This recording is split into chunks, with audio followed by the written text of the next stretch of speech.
اور آئیے میں آپ کو بتاتا ہوں کہ نبی پاک صلی اللہ تعالیٰ علیہ وسلم رمضان کیسے گزارتے تھے. ایک مسلمان کے لیے اس سے بہترین رول ماڈل کیا ہوگا کہ رمضان میرے آقا کیسے گزارتے. تو مختلف احادیث کا جو سمری ہے وہ یہ ہے کہ نبی پاک علیہ السلام عبادت میں کمر بستہ ہو جاتے, بستر پر کم تشریف لاتے. بی بی عائشہ فرماتی ہیں کہ نبی پاک کے چہرے کا رنگ بدل جاتا تھا, متغیر ہو جاتا. کیوں؟ کہ نبی پاک پر خوف خدا طاری ہوتا. آپ گر گڑاتے, آپ رات بھر التجائیں کرتے. میرے آقا رو رو کر دعاؤں میں رمضان گزارے, چہرے کا رنگ بدل جائے. اور یہاں کچھ لوگ تو وہ ہیں کہ جن کا وزن ہی بڑھ جاتا ہے رمضان میں. اتنا کھانا کھانا ہے, سحری میں زیادہ کھانا ہے کہ سارا دن بھوکا رہنا ہے, افطار میں اس لیے زیادہ کھانا ہے کہ پورا دن بھوکا رہے تھے, پھر رات کو 2-3 بار مزید کھانا ہے کیونکہ کل روزہ رکھنا ہے. تو رمضان فوڈ فیسٹیول نہیں ہے, رمضان عبادت کے لیے آیا ہے. لوگ تیاری کر رہے ہوں گے ابھی بھی رمضان کی, وہ کیا کر رہے ہوں گے کہ افطار میں کیا پکانا ہے, سحری میں کیا پکانا ہے, کون سا آئٹم شارٹ ہے. نہیں میرے بیچ اسلامی بات, یہ جو بھوک کا احساس ہے نا روزے میں, اس کی حکمت علماء نے بیان کی ہے کہ بھوک غربت کا احساس دلاتی ہے, فقیری کا احساس دلاتی ہے, بندے کا غرور تکبر بیٹھ جاتا ہے. کتنے نقاہت میں آ جاتے ہیں ہم, ہمت ہی نہیں ہوتی کوئی کام کرنے کی. تو یہ احساس دلاتی ہے کہ تیری اوقات کیا ہے, غریب کیسے زندگی گزارتا ہے, فقیر کیسے زندگی گزارتا ہے. لیکن کچھ لوگ وہ ہیں جن کو بھوک نہیں لگتی کیونکہ وہ اتنا کھا لیتے ہیں یا پھر سوتے ہی رہتے ہیں. روزے کی حکمت یہ نہیں ہے. نبی پاک آنسو بہاتے تھے, آقا کا چہرے کا رنگ بدل جاتا. اور پھر بتایا کہ رمضان میں جب جبریل امین نبی پاک علیہ السلام کے پاس آتے تو آقا علیہ السلام ان کے ساتھ قرآن پاک کا دور فرماتے. اور پھر ایک اور نبی پاک کا خوبصورت انداز کہ پیارے آقا ویسے تو سب سے بڑھ کر سخی ہیں, مگر جب رمضان آتا تو نبی پاک کا دریائے سخاوت ایسے بہتا تھا جیسے تیز آندھی, بلکہ اس سے بھی زیادہ. اللہ اللہ. یہ 3-4 چیزیں آپ نے میں نے پکڑ لینی ہیں. آقا علیہ السلام کے پیچھے پیچھے جانا ہے نا جنت میں, ہم نے بھی یہ کام کرنا ہے. یہ راتیں مانگنے کی راتیں ہیں, التجا کرنے کی راتیں, سجدے کرنے کی راتیں ہیں. ہمیں تہجد بھی پڑھنی ہے, ہمیں انشاءاللہ نوافل بھی پڑھنے ہیں, اور کم از کم قرآن ایک بار تو پورا انڈرسٹینڈ تو کریں نا. تلاوت, ترجمہ, تفسیر کب کریں گے؟ بڑی بڑی ڈگریاں ہیں, بڑے بڑے پاسپورٹ اور جناب بہت سارا سرمایہ ہے, مگر ایک بار بھی قرآن پورا ترجمے اور تفسیر سے نہیں پڑھا ہوگا. بہت سارے لوگ ایسے ہیں. ذرا سوچئے نا. اچھا یہ مہینہ نزول قرآن کا مہینہ ہے, رمضان, اور قرآن کو جو خاص نسبت حاصل ہے نا, تو اس مہینے میں قرآن کو پکڑ لیں. آئے ہائے, اللہ کرے رمضان قرآن کے ساتھ گزرے, ہماری صبح قرآن کے ساتھ ہو, ہماری شام قرآن کے ساتھ ہو, ہم قرآن سمجھنے والے بن جائیں. اچھا میں ایک اور بات بتاؤں آپ کو, مہینہ کتنا پیارا ہے. صرف اس مہینے میں قرآن نازل نہیں ہوا, باقی بھی جو 3 آسمانی کتابیں ہیں نا, زبور, انجیل, توریت, یہ بھی رمضان میں ہی نازل ہوئی ہیں. اللہ کریم نے ان تمام مبارک کتابوں کو نازل کرنے کے لیے رمضان کا مہینہ منتخب فرمایا. اتنا مبارک مہینہ ہے, تو ہمیں خوب اس میں تلاوت قرآن کرنی. اور اب دعوت اسلامی نے کتنا آسان کر دیا, تفسیر قرآن عطا فرما دی, صراط الجنان آسان اردو میں, اور پھر جناب اس کو اپلیکیشن پر بھی دے دیا, اس کے PDF بھی جاری کر دیے, ڈاؤن لوڈ کر لیں موبائل میں. اب تو آڈیو تفسیر قرآن بھی آپ کو دے دی. اگر پھر بھی سنیں نہ, پڑھیں نہ, قرآن سے دور رہیں, تو یہ ٹھیک نہیں ہے. پلیز اس رمضان کو قرآن کے ساتھ گزاری. اور پھر جو نبی پاک کا جو سخاوت والا انداز ہے نا, صدقہ و خیرات کرنا, ہر سائل کو عطا فرماتے, تو یہ بھی ہمارا ایٹیٹیوڈ ہونا چاہیے کہ خوب دل کھول کر خرچ کریں. سب سے پہلے اپنی پوری زکوٰۃ ادا کریں. یہ اتنی بڑی اب بدقسمتی ہوتی جا رہی ہے, ایسا فیل ہوتا ہے دنیا بھر کے تاجران اور لوگوں سے جب ہم ملتے ہیں کہ جس طرح رمضان کے علاوہ بہت تھوڑی تعداد میں مسلمان نماز پڑھتے ہیں نا 5 ٹائم, ایسا لگتا ہے اب زکوٰۃ بھی بہت کم لوگ ہی دیتے ہیں, پوری زکوٰۃ نہیں دیتے, اندازے سے نکال دی, کیلکولیشن کرتے نہیں ہیں. اور یہ بھی فیلنگز آتی ہیں کہ زکوٰۃ جتنی بڑھتی جاتی ہے نا, ہزاروں میں جس کی زکوٰۃ ہے وہ دے دیتا ہے, لاکھوں والا بھی شاید دے دیتا ہے, لیکن جب زکوٰۃ ہی کروڑوں میں پہنچ جاتی ہے نا, تو پھر یہ دل پر بھار پڑنا لگ جاتا ہے, ڈیفیکلٹ لگنا شروع ہو جاتی ہے. بندہ یہ کیوں نہیں سوچتا کہ اگر اللہ پاک نے مجھ پر لاکھوں میں زکوٰۃ ہے, تو اللہ نے کروڑوں دیے ہیں تو لاکھوں میں زکوٰۃ ہے نا. اگر کروڑوں میں زکوٰۃ ہے تو اربوں ہیں تو کروڑوں میں زکوٰۃ ہے نا. زکوٰۃ کتنی ہے؟ ضروریات زندگی کی تمام چیزوں سے فارغ ہونے کے بعد جو مال تجارت, سونا چاندی, کیش یا پرائز بانڈ, یہ جو اس کی تفصیلات ہیں, اس پر 2.5% ہے. میں ایک اور لاجک سے آپ کو بات سمجھاؤں, اگر اس لاجک سے سمجھیں تو زکوٰۃ تو 1-1.5% بنتی ہے. وہ کیسے؟ ہم سب کے گھر نکل گئے, اس پہ زکوٰۃ نہیں ہے. ہماری گاڑیاں نکل گئیں, اس پہ زکوٰۃ نہیں ہے. جن کی فیکٹریاں ہیں وہ فیکٹریاں بھی مائنس کر دی گئیں, جن کی دکانیں ہیں وہ دکانیں بھی مائنس ہو گئیں. اچھا جناب, اس کے علاوہ اگر کرائے پہ کچھ پراپرٹی دی ہوئی ہے اس پر زکوٰۃ نہیں ہے. اگر ان سب پر زکوٰۃ ہوتی، یعنی جو کچھ میرے پاس ہے ان سب پر ہوتی تو کتنی زیادہ ہو جاتی، اور اتنی ساری چیزیں نکل گئیں تو پھر تو اگر ٹوٹل پر لگائیں تو یہ 1.5% ہی بنتا ہے. تو اب جب سب کچھ نکالنے کے بعد تھوڑے سے مال پر 2.5% ہے اور بھی سال میں ایک بار ہے، تو اس کو بھاری نہ سمجھیں. یہ بربادی ہے جو زکوٰۃ نہیں دیتے. یاد رکھیے گا حدیث پاک کا مضمون ہے کہ یہ مال کا میل ہے، جس مال سے مل جائے اس مال کو بھی برباد کر دیتا ہے.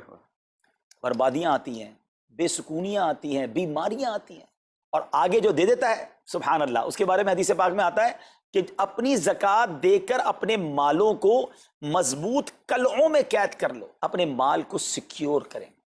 لوگ کہتے ہیں انشورنس ہونی چاہیے، آگ نہ لگ جائے، چوری نہ ہو جائے، ڈوب نہ جائے. اللہ کے حبیب علیہ الصلوۃ والسلام فرماتے ہیں، جس کا مضمون ہے کہ جب بندہ اللہ کی راہ میں خرچ کرتا ہے نا تو وہ صدقہ بندے کے ہاتھ سے نکل کر اللہ کے دستے قدرت میں چلا جاتا ہے، اور اللہ کریم تمہارے صدقوں کو پالتا ہے جس طرح تم اپنے جانور کے بچوں کو پالتے ہو. بچہ ہوتا ہے نا جانور کا، بڑا ہو جاتا ہے. فرمایا بندہ کھجور کا صدقہ دے گا اللہ پہاڑ جتنا عطا فرمائے گا، اس دن بھی ملے گا اور ملٹیپلائی ہو کر ملے گا. اچھا جو ادھر خرچ کیا ادھر کیا ملے گا؟ ادھر بھی نبی پاک علیہ الصلوۃ والسلام فرماتے ہیں، جس کا مضمون ہے میں قسم کھا کر کہتا ہوں، یعنی نبی پاک تو جو فرمائے حق ہے. اس حدیث میں تو آقا علیہ الصلوۃ والسلام قسم اٹھا رہے ہیں کہ میں قسم کھا کر کہتا ہوں کہ اللہ کی راہ میں خرچ کرنے سے مال کم نہیں ہوتا. نہ ادھر کم ہونا ہے اور ادھر بھی ملنا ہے، تو پھر تو سودا اب کتنا نفع والا ہے. اور یہ آپ چیک کر لیں پوری دنیا میں جہاں مجھے سنا جا رہا ہے کہ جو لوگ پوری زکوٰۃ دیتے ہیں نا ان کا مال ملٹیپلائی ہوتا ہے، اگلے سال زیادہ زکوٰۃ دے رہے ہوتے ہیں. زیادہ زکوٰۃ کیسے ہو گئی؟ کیونکہ مال بھی بڑھ گیا. تو ادھر بھی بینیفٹ ہے ادھر بھی بینیفٹ ہے، نقصان کا سودا ہی نہیں ہے. پھر چاہتے ہو بلاؤں سے بچ جائیں تو روایتوں کا مضمون ہے کہ صدقہ بلا اور بندے کے بیچ میں آ جاتا ہے. بلا اترتی ہے صدقہ روک لیتا ہے، لڑائی کرتا ہے اس سے، اور بندے پر بلائیں اور پرابلمز اور ڈیفیکلٹیز آنے سے اسے روکتا ہے. تو اگر چاہتے ہیں کہ برائیوں کے دروازے بند رہیں، چاہتے ہیں کہ بری موت سے بچیں، چاہتے ہیں کہ رزق میں اضافہ ہو، چاہتے ہیں کہ بلاؤں سے بچیں، ادھر بھی مال میں اضافہ ہو ادھر بھی خزانے ملیں، تو اللہ کی راہ میں دل کھول کر خرچ کریں. اور یہ مہینہ it's the right month for generosity, یہ بہترین مہینہ ہے سخاوت کرنے کا، کیونکہ نبی پاک کا یہ انداز تھا کہ رمضان میں خوب سخاوت فرماتے. تو غریبوں کی مدد کریں، ایسی مدد کریں کہ چہروں پہ مسکراہٹیں آ جائیں، لوگوں کے دسترخوان اچھے ہو جائیں، ان کے گھروں میں بھی کچھ اچھے کھانے پہنچ جائیں. اور اس میں سب سے بہترین طریقہ یہ ہے کہ اپنے غریب رشتہ داروں کو آپ مدد کریں. اگر وہ مستحق ہے نا زکوٰۃ کے تو حق ہے کہ سب سے پہلے اپنے غریب رشتہ داروں کو دیں. پھر زکوٰۃ بچ جائے تو عاشقان رسول کی عظیم الشان بڑی تحریک دعوت اسلامی آپ کے سامنے ہے، جو دین متین کی خدمت کر رہی ہے. جامعۃ المدینہ ہیں، مدرسے ہیں، بچے اور بچیاں عالم بن رہے ہیں، عالمہ بن رہے ہیں، حافظ بن رہے ہیں، ناظرہ قرآن، اور ان سے کوئی فیس بھی نہیں لی جا رہی. ہزاروں بچے فری آف کاسٹ ہمارے پاس ایکوموڈیشن رکھے ہوئے ہیں جن کو کھانا پینا رہنا دعوت اسلامی نے دینا ہے. آپ ذرا سوچئے یہ امت کی کتنی بڑی خدمت ہے کہ علماء دینا، حافظ قرآن، مسجدوں کے امام یہاں سے پروڈیوس ہوتے ہیں. اور پھر آگے چلیں تو دعوت اسلامی نے اسلامک میڈیم اسکول بنائے دارالمدینہ، پھر سال کی 600 کے قریب مسجد دعوت اسلامی بناتی ہے. میڈیا کے ذریعے جو بے حیائی پھیلائی جا رہی تھی تو مدنی چینل اردو، پھر مدنی چینل انگلش، پھر مدنی چینل بنگلہ.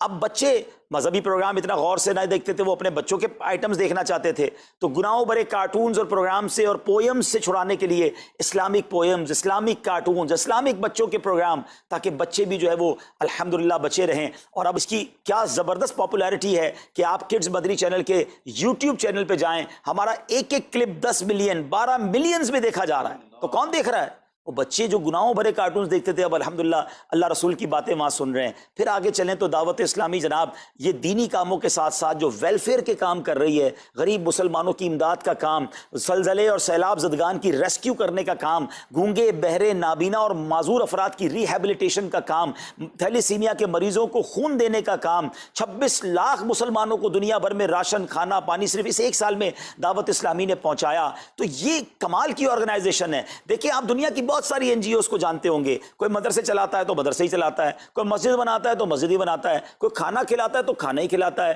کوئی جناب غریبوں کی مدد تو وہی کام، کوئی ہاسپٹل تو ہاسپٹل.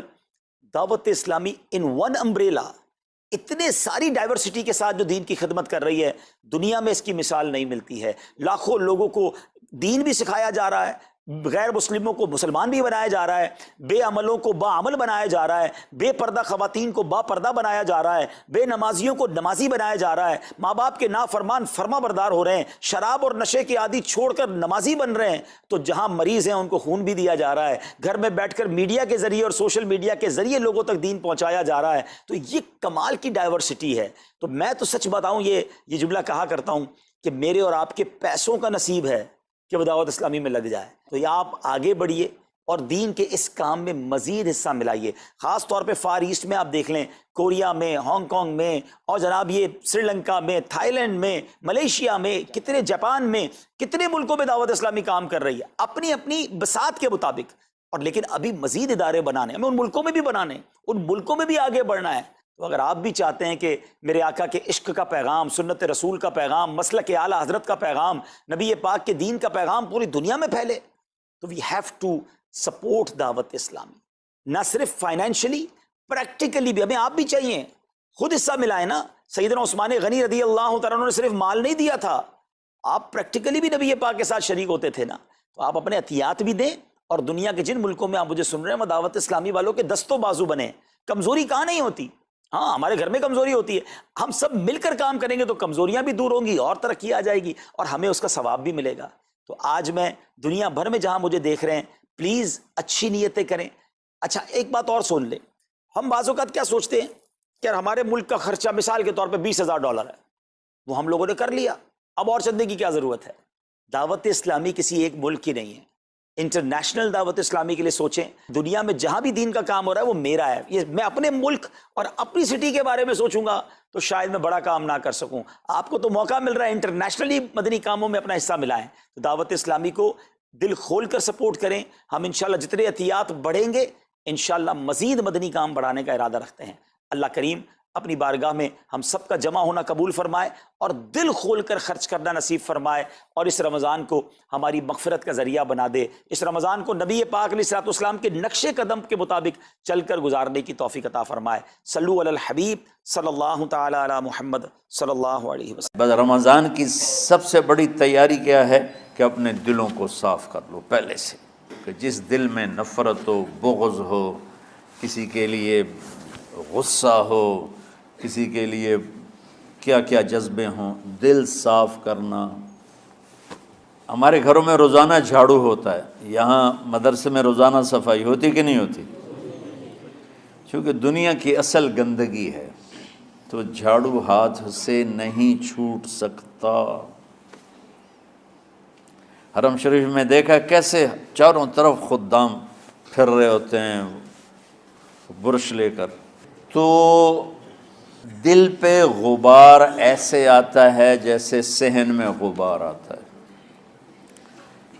دل پہ گندگی ایسے آتی ہے جیسے صحن میں آتی ہے۔ تو ہم نے نظام بنایا ہوا ہے، لوگ وہ کر رہے ہیں، وہ روزانہ جھاڑو دیتے ہیں۔ تمہارا دل ایک آنگن ہے، ایک صحن ہے، اس میں بغض، نفرت، حسد، پتہ نہیں کیا کیا گندگیاں آئیں گی اور آتی رہیں گی۔ بچوں ایک کام کرو، جھاڑو پکڑ لو، صاف کرو۔ یا اللہ معاملہ تجھ سے کرنا ہے، لوگوں سے نہیں۔ کسی نے برا کہا، کسی نے غیبت کی، کسی نے گالی دی، کسی نے دھکا دیا، کسی نے حق مارا، کسی نے کچھ کیا، یا اللہ تیرے سپرد، میں نے اپنے دل کو سب سے صاف کیا، میں نے اپنے دل کو سب سے صاف کیا۔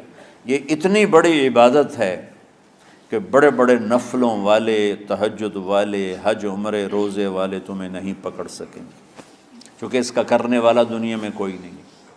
نفل پڑھنے والے تو بے شمار ہیں، عمرے کرنے والے بے شمار ہیں، علماء بے شمار ہیں، حاجی بے شمار ہیں، سخاوت کرنے والے بے شمار ہیں، لیکن اس ٹکڑے کو صاف کرنے والا لاکھوں میں ایک بھی نہیں ہے۔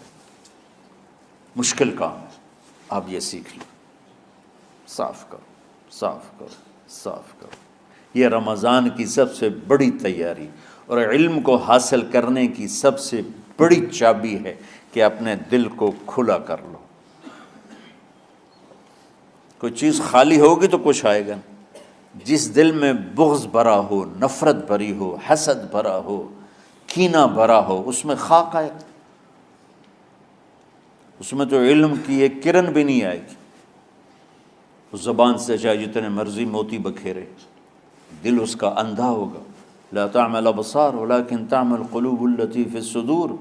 یہ آنکھوں سے اندھے نہیں، دل سے اندھے ہیں. تو بچوں اپنے دل کو صاف کرنا سیکھو. وہ کتنی مشہور حدیث ہے، آپ نے کہا اس دروازے سے ایک جنتی آ رہا ہے. تو ایک انصاری صحابی داخل ہوئے، جوتا ہاتھ میں، داڑھی میں وضو کا پانی. اگلے دن اس دروازے سے ایک جنتی آ رہا ہے. تو ایک صحابی آئے، ہاتھ میں جوتا، داڑھی میں وضو کا پانی. وہی صحابی اگلے دن اس دروازے سے ایک جنتی آ رہا ہے. تو وہی صحابی 3 دن جنت کی بشارت لی. اس صحابہ کی جماعت میں ایک شخص ہیں جن کا نام ہے عبداللہ بن عمرو بن عاص. ان سے بڑا عبادت گزار صحابہ میں کوئی نہیں تھا، نہ سابقین میں نہ متاخرین میں، نہ پہلوں میں نہ بعد والوں میں. ان کی عبادت کیا تھی؟ ساری رات جاگنا، سارے دن کا روزہ، اور ایک ختم قرآن صبح سے شام. اتنی اللہ نے طاقت دی تھی. پھر وہ غلو والی بات آ گئی، ایکسٹریم ہونے والی بات آ گئی. ان کی شادی والی رات حجلہ عروسی میں داخل ہو رہے ہیں، دلہن کے کمرے میں داخل ہو رہے ہیں، اور مصلی بچھا کے اللہ اکبر، اور دے نفل تے نفل، دے نفل تے نفل. تو ان کی بیگم نے دیکھا تو وہ بھی خیر کا زمانہ تھا، انہوں نے بھی وضو کیا اور پیچھے مصلی بچھا کے وہ بھی فجر تک نفل پڑھتے رہے. صبح ہوئی تو حضرت عمر بن عاص رضی اللہ عنہ نے پوچھا بیٹی رات کیسی گزری؟ کہا جی ماشاءاللہ آپ کے بیٹے تو بڑے عبادت گزار ہیں، ساری رات نفلوں میں ہی گزری. تو وہ ان کو شکایت کر دی. حضرت عمر بن عاص کو اتنا غصہ چڑھا، وہ بیٹے کو تو کچھ نہیں کہا، کتنی حکمت کی بات ہے. سیدھے گئے اللہ کے نبی کے پاس، یا رسول اللہ یہ عبداللہ دیکھیں کیسا نادان ہے، اس کی شادی کی ساری رات نفل پڑھتا رہا. تو آپ کہتے ہیں ماشاءاللہ ماشاءاللہ کتنی بڑی بات ہے، نفلوں میں گزر گئی، رات بھی نفلوں میں گزر گئی. تو آپ نے حضرت عبداللہ بن عمر کو بلا کے ڈانٹا کہ تو نے مہینے میں 3 دن روزے رکھنے ہیں، بس اس سے زیادہ نہیں رکھنے، اور ہفتے میں 1 قرآن ختم کرنا ہے. کہا یا رسول اللہ میرے اندر طاقت زیادہ ہے. پھر اچھا 15 دن روزے رکھنے، کہ نہیں میرے اندر طاقت زیادہ ہے. آپ اس کو تھوڑا تھوڑا کر کے گھٹاتے رہے، اور وہ ہر دفعہ نہیں یا رسول اللہ میرے اندر طاقت زیادہ ہے. تو آخر میں آپ نے کہا اچھا چلو صوم داؤدی پہ آ جاؤ، 1 دن روزہ رکھو، 1 دن افطار کرو، اور 3 دن سے پہلے قرآن ختم نہیں کرنا. تو آپ نے اس کو پیچھے کیا. یہ بیٹھے تھے اس محفل میں، ان کے دل میں آیا کیا یہ بزرگ مجھ سے زیادہ عبادت کرتا؟ رات میں ساری جاگتا ہوں، دن روزہ رکھتا ہوں، 1 ختم کرتا ہوں، تو جنت کی بشارت تو مجھے ملنی چاہیے تھی، ان کو کیسے مل رہی؟ یہ کسی کتاب میں نہیں لکھا کہ یہ ان کا جذبہ تھا، لیکن جو کہ میں ان کی سیرت کو جانتا ہوں تو مجھے خیال آتا ہے کہ ان کی نفسیات میں یہ بات آئی ہوگی، چونکہ صرف انہی کو خیال آیا کہ میں جا کے دیکھتا ہوں کہ یہ بزرگ کیا کرتے ہیں. تو ان کے پاس پہنچ گئے، چاچا ذرا، وہ ادھیڑ عمر تھے، چاچا وہ میرے ابا تھوڑے ناراض ہیں تو کچھ دن آپ کے پاس گزار لوں. کا بیٹا بسم اللہ آ جاؤ. اب رات ہوتے ہی عشاء کی نماز پڑھ کے انہوں نے جلدی سے چادر اوپر لی اور یوں سراغ کر کے ان چاچے کو دیکھنے لگے ایسے کر کہ اب یہ کیا ساری رات سجدہ کرے گا، اور ساری رات روتے روتے روتے روتے مصلی گیلا ہو جائے گا، یا ساری رات رکوع کرے گا، ساری رات قیام کرے گا، ساری رات قرآن پڑھے گا. اس تصور سے یوں دیکھ رہے. اور وہ بزرگ صحابی تشریف لائے، سرانے پہ سر رکھا، اللہم بسمک اموت و احیا، ہو گئے. اب یہ دیکھ رہے ہیں ابھی اٹھیں گے، ابھی اٹھیں گے، ابھی اٹھیں گے. اٹھے نا، فجر کی اذان پہ اٹھے. اب یہ تو حیران پریشان ہو گئے کہ یہ کیا ہو. اس زمانے میں تو منافق تہجد نہیں چھوڑتے تھے ڈر کے مارے کہ پتہ نہ چل جائے ہمارے کفر کا. تو یہ چاچا جنت بھی لے گیا تو ستا بھی پیا کہ چلو کل دیکھوں گا. اگلی رات پھر چادر سر پہ کر کے اور یوں سوراخ کر کے لیٹے ہوئے اور دیکھ رہے. چاچا پھر تشریف لائے اور سرانے پہ سر رکھا، اللہم بسمک اموت و احیا، ہو گئے. فجر کی اذان پہ اٹھے. یہ اور پریشان ہو گئے کہ میرا نبی کا فرمان تو سچا ہے، اس میں تو شک بھی کفر ہے، لیکن عمل کیا ہے جس پر اس کو جنت کی بشارت ملی؟ 2 رکعت نفل بھی نہیں. اور آج کے دور میں تم میں سے ماشاءاللہ اکثر بچے تہجد پڑھتے ہیں کہ 1 رات اور دیکھوں گا، تیسری رات اللہم بسمک اموت و احیا، ہو گئی ساری رات. تو تیسری رات پھٹ پڑے عبداللہ بن عمر، کہنے لگے چاچا میری ابا سے کوئی لڑائی نہیں تھی، 3 دن میں تیرے بارے میں سنتا رہا، جنتی جنتی جنتی. میں دیکھنے آیا تھا کہ آپ کیا کرتے ہیں، آپ تو کچھ بھی نہیں کرتے ہو، ساری رات سوتے رہتے ہو، آپ کیا کرتے ہو؟ میں نے کہا بیٹا یہی ہے جو تم نے دیکھا ہے. اب ان کو سمجھ میں نہیں آ رہا کہ یہ جوڑ کیسے بٹھاؤں، ادھر جنت کی بشارت، ادھر ساری رات خراٹے. اب یہ اس میں جوڑ کیسے بٹھاؤں، کیونکہ نبی کی بات تو غلط ہو نہیں سکتی.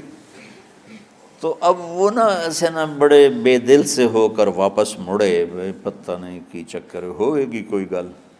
جب وہ دروازے تک پہنچے تو کہنے لگے بیٹا ادھر آنا. واپس آ گئے. کہا میں تمہیں اصل راز کی بات بتاتا ہوں. کہا کیا ہے کیا ہے؟ تو یہاں ہاتھ رکھا، کہا یہ جو دل ہے نا اس میں کسی انسان کی نفرت نہیں.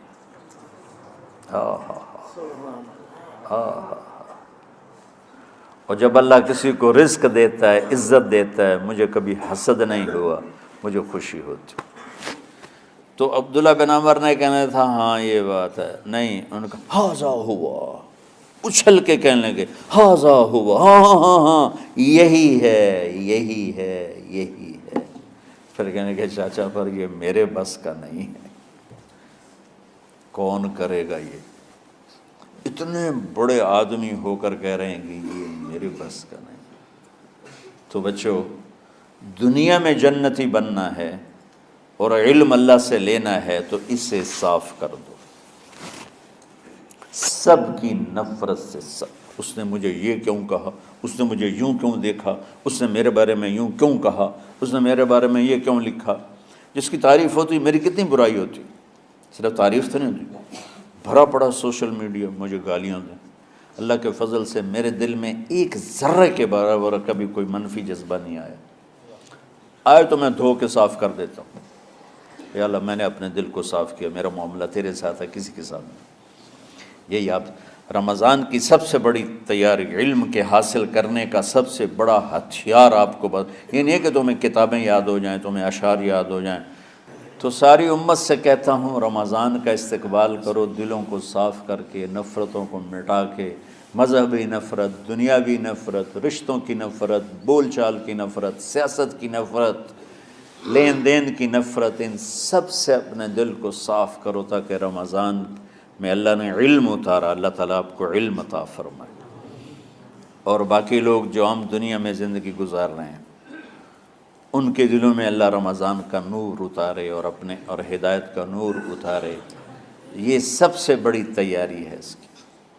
اور کسی سے گلہ ہے، غصہ ہے، ناراضگی ہے، کسی سے بولتے نہیں ہو، ابھی سے شعبان آ چکا ہے، آپ شعبان سے رمضان کی تیاری شروع فرما دیتے تھے. تو اس کی تیاری کیا ہے؟ وہ دلوں کو صاف کرو، معاف کرو، معافی مانگو. تمہارا قصور نہیں پھر بھی معافی مانگ لو، دلوں کو صاف کرو. اور اپنے اور اللہ سے سخاوت مانگو کہ اللہ کو سخی بھی پسند ہے اور صاف دل والا بھی پسند ہے.